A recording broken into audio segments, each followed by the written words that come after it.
Good morning everyone. मैं आमिर से आपके सामने मौजूद हूँ पार्ट 9 के साथ चैप्टर स्टेट्स ऑफ मैटर के। अभी तक हम लोगों ने डिफरेंट टाइप्स ऑफ लॉज देख लिए, चाहे वो बॉयल्स लॉ हो, चार्ल्स लॉ हो, गे-लुजैक्स हो, एवोगाड्रो हो। अब हम लोग इनका कॉम्बिनेशन देखेंगे और एक बड़ा फेमस इक्वेशन है जिसको कहते हैं आइडियल गैस इक्वेशन, जिसमें एक इक्वेशन आता है PV इक्वल्स टू nRT। वो हम लोग यहाँ पे देखने जा रहे हैं। तो आइडियल गैस इक्वेशन है क्या? तो ये कॉम्बिनेशन है बॉयल्स लॉ, चार्ल्स लॉ और एवोगाड्रो लॉ का। अगर इन तीनों लॉ को मिला दिया जाए तो आइडियल गैस इक्वेशन ऑब्टेन होता है। अब स्टार्ट करते हैं हम लोग फर्स्ट लाइन से। आइडियल गैस इक्वेशन है क्या? A gas that follows Boyle's law, Charles law and Avogadro's law strictly is ideal gas which is hypothetical। Hypothetical मतलब परिकल्पना, माना गया कि ऐसा कोई गैस है जो आइडियल गैस है, रियल में उसका कोई एग्जिस्टेंस नहीं है। अब आगे क्या है? Intermolecular force is absent in molecules of ideal gas. तो पहला प्रॉपर्टी बतलाया जा रहा है कि आइडियल गैस वो है जिसमें इंटरमॉलिक्यूलर फोर्स होता ही नहीं है, एब्सेंट होता है। Real gases follow this law only when intermolecular force of interaction is negligible। तो अब दो तरह के गैस हो गए, एक रियल गैस जैसे ऑक्सीजन, नाइट्रोजन, हाइड्रोजन, ये रियल गैस है, और आइडियल गैस जो माना गया कि वो ये तीनों लॉ को स्ट्रिक्टली फॉलो करता हो, boils law, Charles law, Avogadro को। तो इमेजिनरी है। तो रियल गैसेस तभी आइडियल गैस को फॉलो करेंगे जब उसका इंटरमॉलिक्यूलर फोर्स ऑफ इंट्रैक्शन क्या हो? नेग्लिजिबल हो। नेग्लिजिबल मतलब ना के बराबर। And there real gas deviates from ideal gas, और रियल गैस जो है आइडियल गैस से डेविएट करता है, आइडियल गैस। अब इसके बाद है Boyle's law give an effect of pressure on volume of gas at constant temperature. तो हम लोग जानते हैं कि बॉयल्स लॉ में प्रेशर वॉल्यूम रिलेशनशिप बतलाया गया at constant temperature, where as Charles law give an effect of temperature on volume. Effect of temperature on volume मतलब था कि टेम्परेचर डायरेक्टली प्रोपोर्शनल था वॉल्यूम के चार्ल्स लॉ में। अब कांस्टेंट क्या था वहाँ? प्रेशर। दोबारा से Charles law given effect of temperature T on the volume of gas at constant pressure. Thus an equation is derived from the both are। अब इन दोनों से डिराइव किया जो इक्वेशन है वो इस तरह से है। The equation which given the simultaneous effect of pressure and temperature on the volume of gas is known as ideal gas। दोबारा से वैसा इक्वेशन जो साइमल्टेनियस मतलब साथ साथ, simultaneous effect of pressure P and temperature T on the volume of gas is known as ideal gas, और ideal gas equation of state for an equation of state for an ideal gas. अब इसका derivation बहुत important है, कैसे आया, क्या आया, वो जानना है।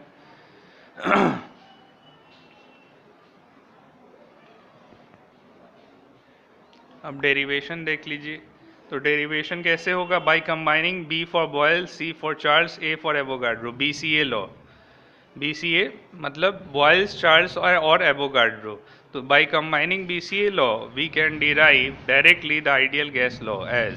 तो आइडियल गैस लॉ को आप डिराइव कर सकते हैं इन तीनों से कंबाइन करके। तो अब क्या था? अकॉर्डिंग टू बॉयल्स लॉ वहाँ pressure is inversely proportional to volume, या volume is inversely proportional to pressure. क्या आएगा?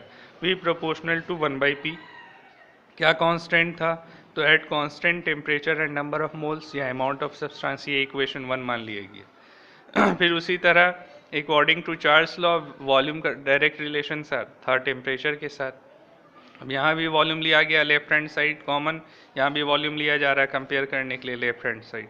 तो V प्रोपोर्शनल टू T हो गया। क्या कांस्टेंट है? प्रेशर और अमाउंट ऑफ सब्सटेंस या नंबर ऑफ मोल्स, इक्वेशन 2 मान लिया गया। उसी तरह according to Avogadro law volume is directly proportional to number of moles, amount of substance क्या कांस्टेंट था? At constant temperature and pressure. इसको इक्वेशन 3 मान लिया गया। वेयर n क्या है? तो n है number of moles of the gas, n है number of moles of the gas. अब आ जाएं आगे। दस कंबाइनिंग द थ्री इक्वेशन, अब तीनों इक्वेशन को क्या किया जाए, कंबाइन कर दिया जाए, 1 2 एंड 3 वी गेट। अब तीनों में v कॉमन है तो v proportional to 1/p into T into n आ जाएगा। अब प्रोपोर्शनैलिटी हटाना है तो कांस्टेंट देना है, तो यहाँ एक कांस्टेंट आया है जिसको r लेना है, k1 k2 k3 k4 नहीं लेना, r कांस्टेंट है यहाँ पे, तो v इक्वल्स टू r हो गया into 1/p into T into N. अब v इक्वल्स टू क्या हो जाएगा, v equals to r into N T by P. और लास्टली हम लोग क्या ले सकते हैं, p अगर उधर चला जाए तो P V equals to N R T. अब यही इक्वेशन आइडियल गैस इक्वेशन कहलाता है। वेयर r क्या है, तो where r is proportionality constant, proportionality constant है। मोलर गैस कांस्टेंट भी कहते हैं, प्रोपोर्शनैलिटी कांस्टेंट पहला नाम हो गया, दूसरा नाम हो गया molar gas constant, which is same for all the gases. सारे गैसेस के लिए इसका जो वैल्यू होता है वो क्या होगा, सेम होगा, same for all the gases. For 1 mole of a gas, अगर n का मान 1 मान लिया जाए, for 1 mole of the gas the ideal gas equation becomes क्या हो जाएगा, P V equals to R T. P V equal हो जाएगा आर टी के, और आर इक्वल्स टू क्या हो जाएगा, P V by R T, P V by N T ले सकते हैं, एन आर टी अगर एन का यूज़ करते हैं यहाँ पे तो एन टी हो जाएगा, पी वी बाई टी हो जाएगा। अगर एन इक्वल्स टू 1 लिया जाएगा तो क्या हो जाएगा, पी वी बाई टी आएगा ये, ठीक है। R equals to P V by T, constant के इक्वल हो गया। R is called universal gas constant, तो आर का 3 नाम हो गया, proportionality constant, molar gas constant, और तीसरा नाम यूनिवर्सल गैस कांस्टेंट, बड़ा फेमस है यूनिवर्सल गैस कांस्टेंट के नाम से। And equation is called ideal gas equation, तो जो इक्वेशन मिला P V equals to N R T, ये जो है आइडियल गैस का इक्वेशन हो गया। Value of R will depends upon, अब किस पे डिपेंड करेगा वैल्यू ऑफ आर, जो कांस्टेंट है, upon the units of P pressure, V volume and T temperature in which it measures. अब किस यूनिट में लेना है, प्रेशर वॉल्यूम टेम्परेचर, उस पर डिपेंड करेगा value of R. In three variable in equation is known fourth can be calculated. अब 3 variable है, अब आप देख सकते हैं P V equals to N R T, अगर एन का वैल्यू 1 मान लिया जाए और 3 वेरिएबल अगर है, प्रेशर वॉल्यूम और टेम्परेचर, तो कोई एक जाना जा सकता है उसके हेल्प से, आगे देखेंगे। If 3 variable in equation is known fourth can be calculated, तो चौथे को निकाला जा सकता है, fourth can be calculated. From equation eight constant temperature pressure number of moles any gas will contain same volume because. अब बोला जा रहा है कि अगर कांस्टेंट टेम्परेचर हो, प्रेशर कांस्टेंट हो, नंबर ऑफ मोल्स सेम हो, तो किसी भी गैस का वॉल्यूम क्या हो जाएगा, वो भी सेम होगा। तो v इक्वल्स टू क्या आ जाएगा, N R T by P. अब उसी इक्वेशन को इधर उधर करके अलग अलग वैल्यू निकाल सकते हैं, तो v equals to N R T by P हो जाएगा। And N R T and P are constant, N क्या है कांस्टेंट रखना है, R constant, T constant, P constant, ये जो चारों वैल्यू है। And equation is applicable to any gas, और ये जो इक्वेशन है किसी भी गैस में आपका एप्लीकेबल है।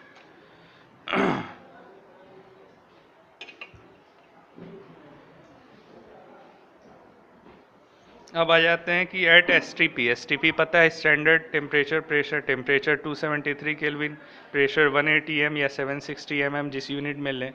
तो at S T P condition 0 degree Celsius and 180 M, pressure value of R is कितना होगा, 8.2।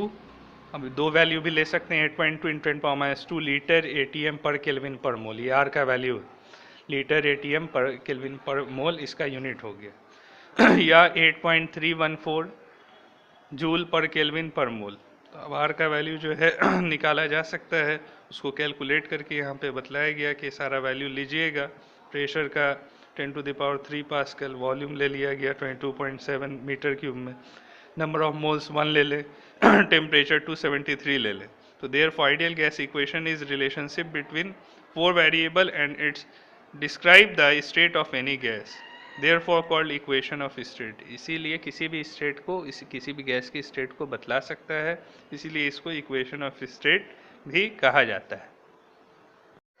अब यहाँ तक हम लोगों ने आर का वैल्यू भी देख लिया कि ये जो आर का वैल्यू 8.314 जूल में आया, या 8.2 जो आया वैल्यू आपके लीटर एटीएम में। तो अलग अलग यूनिट है जिसमें पर केल्विन पर मोल कॉमन होगा, लीटर एटीएम या जूल जो है ये यूनिट्स चेंज होते हैं।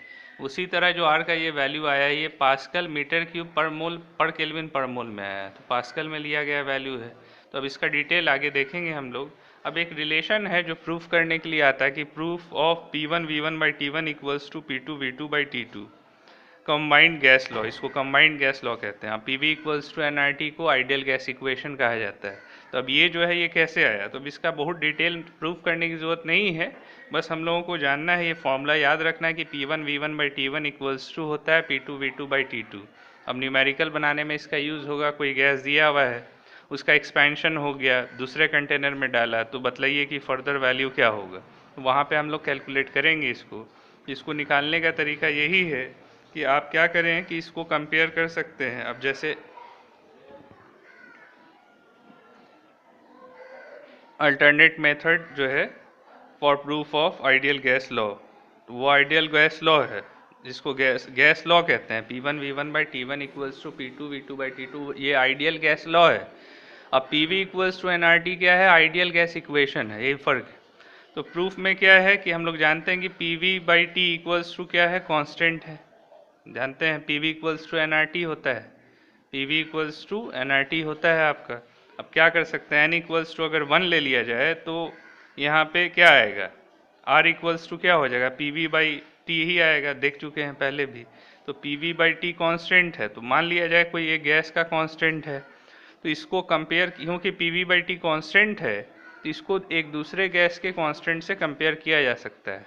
तो the value of constant K1 depends only upon the amount of gas taken. If N is the number of moles of gas then K proportional to N हो गया और K इक्वल्स टू NR हो गया, where R is constant of proportionality and is found independent of nature of gas. अब R का जो value है वो गैस के नेचर पे डिपेंड नहीं करता है, और and depends only upon amount of gas taken, depend करता है कितना गैस का अमाउंट लिया गया है, उस पर R का वैल्यू डिपेंड करता है।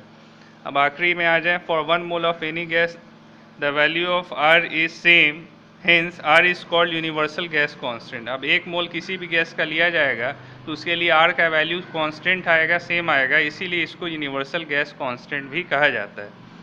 अब इस तरह से पहले ही बतला चुके कि PV/T इक्वल्स टू कांस्टेंट है, तो P1V1/T1 इक्वल्स टू P2V2/T2, ये इक्वेशन आपको सिर्फ याद रखना है कि P1V1/T1 इक्वल्स टू क्या होगा, P2V2/T2। इसको आइडियल गैस लॉ कहा जाता है। अब लास्टली हम लोग एक और प्रूफ पे आते हैं, उसको देख लें, फिर न्यूमेरिकल्स की तरफ बढ़ेंगे। ये है ideal gas equation in terms of density. Density के टर्म्स में आइडियल गैस इक्वेशन को प्रूफ किया जा रहा है। तो relationship between molecular mass and density of gas, molecular mass को स्मॉल एन से दिखाते हैं, डेंसिटी को डी से। तो कह रहा है if small m is the mass of gas in gram and capital M is the molecular mass of gas, then अब number of moles equals to क्या होता है, formula given mass by molecular mass small m by capital M. अब हम लोग जानते हैं कि PV इक्वल्स टू क्या होता है, NRT। तो अब N के जगह पे क्या ले सकते हैं, गिवन है small m by capital M, तो m by M equals to RT हो जाएगा। तो अब बतलाइए कि P इक्वल्स टू क्या होगा, P अगर लें तो V नीचे चला जाएगा, ये वाला V जो है नीचे आएगा, इधर में m बाई V कर दिया गया है, तो m by V RT by M, ये m इधर आ गया, m के नीचे V आ गया। तो अब जानते हैं कि डेंसिटी इक्वल्स टू क्या होता है, मास बाई वॉल्यूम होता है। तो अब density equals to mass by volume है, तो m बाई वी की जगह पे क्या ले सकते हैं, d ले सकते हैं। तो P equals to D RT by M हो गया। अब उसी तरह m इक्वल्स टू क्या हो जाएगा, अब इस कैपिटल M मॉलिकुलर मास को उधर करें, P को नीचे लाएं, तो m equals to D RT by P, और D इक्वल्स टू क्या हो जाएगा, MP बाई RT। अब यही मेन इक्वेशन है जिसको याद रखना है, यही रिलेशनशिप है मॉलिकुलर मास और डेंसिटी के बीच में। Ideal gas in terms of density अगर पूछा जाए तो आपको यही बतलाना होगा कि density equals to MP by RT होता है। अब the expression can be use to calculate molecular mass from a known value of density. अब देखिए यहाँ पे, the expression can be use to calculate molecular mass of a known value of density of a gas at a given temperature and pressure. तो अब इसके help से जो है एक्सप्रेशन के हेल्प से आप डेंसिटी, मॉलिक्यूलर मास सब निकाल सकते हैं। अब याद रखिए बहुत इंपॉर्टेंट चीज़ है कि आर का वैल्यू अलग अलग यूनिट में क्या क्या होता है।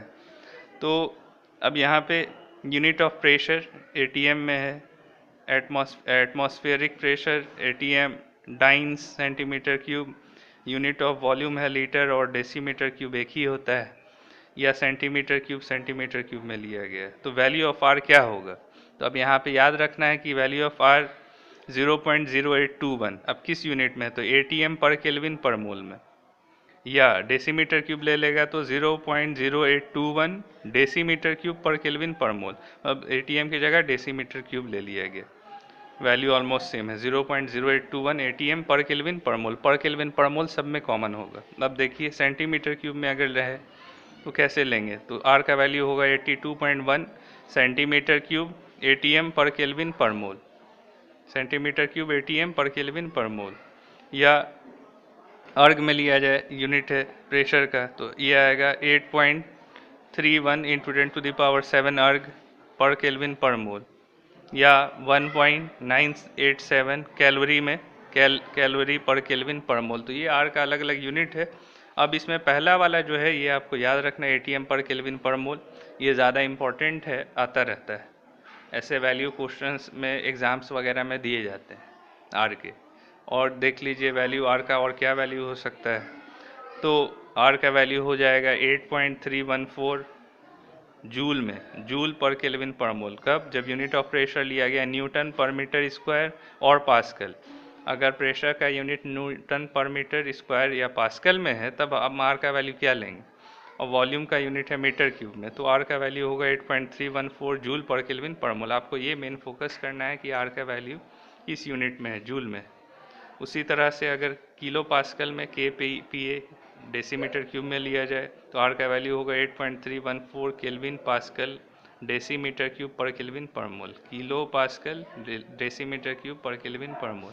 और लास्ट में ये भी वैल्यू इंपॉर्टेंट है, बार में अगर प्रेशर का यूनिट है तो वॉल्यूम डेसीमीटर क्यूब में तो क्या होगा 0.083 बार decimetre cube per kelvin per मोल। तो यहाँ तक हम लोगों ने जितना तरह का इक्वेशन था, जितना तरह का लॉ था, ख़त्म कर लिया। अब सिर्फ और सिर्फ न्यूमेरिकल्स बनाएंगे। कुछ न्यूमेरिकल्स आपको बनाने देंगे और कुछ हम बतलाएंगे। तो कुछ न्यूमेरिकल्स हम लोग देखते हैं, फिर एनसीईआरटी पे आएंगे। पहला देख लीजिए, PV 35 ml of oxygen were collected at 6 degree Celsius and 758 mm pressure, calculate volume at NTP। चाहे NTP हो चाहे STP हो, आपको स्टैंडर्ड टेम्परेचर प्रेशर लेना होगा। तो अब स्टैंडर्ड टेम्परेचर कितना लेंगे? तो 273 केल्विन। अब प्रेशर mm में दिया हुआ है क्वेश्चन में, तो आपको कितना लेना होगा? 760 mm ऑफ Hg लेना होगा स्टैंडर्ड प्रेशर। अब देखिए कैसे बनता है। तो गिवन कंडीशन क्या है, तो उसको P1 V1 और T1 मान लेंगे। फाइनली पूछ रहा है कैलकुलेट वॉल्यूम, वॉल्यूम बतलाना है NTP पे। तो अब वॉल्यूम पूछ रहा है, मतलब वॉल्यूम दिया हुआ भी है, तो ये आपका V1 हो गया। टेम्परेचर दिया हुआ है, ये T1 हो गया। वॉल्यूम, ये प्रेशर दिया हुआ, सॉरी प्रेशर है mm में, तो ये हो गया आपका P1। टेम्परेचर केल्विन में चेंज कर लेंगे, 273 जोड़ के T1, और ये वॉल्यूम दिया हुआ है, ये हो जाएगा V1। तो अब देखिए given condition, V1 35 ml, P1 758 mm, temperature kelvin में T1 279, ये हो गया। फाइनल कंडीशन STP पे पूछ रहा है तो वॉल्यूम बतलाना है, तो V2 क्वेश्चन मार्क हो गया। P2 760 होगा स्टैंडर्ड प्रेशर, और T2 टेम्परेचर इस केल्विन में क्या होगा, स्टैंडर्ड टेम्परेचर 273 केल्विन। V2 निकालना है तो अब कौन सा फॉर्मूला लगाएंगे? P1 V1 by T1 equals to P2 V2 by T2। तो P2 V2 बाई T2 दिया हुआ, P1 V1 बाई V1 दिया हुआ, T1 दिया हुआ। अब कंपेयर कीजिए, V2 निकल जाएगा। इस तरह से हम लोग न्यूमेरिकल्स यहाँ पे बनाते हैं। अब नेक्स्ट लेक्चर में हम लोग न्यूमेरिकल्स देखेंगे जो NCERT का है।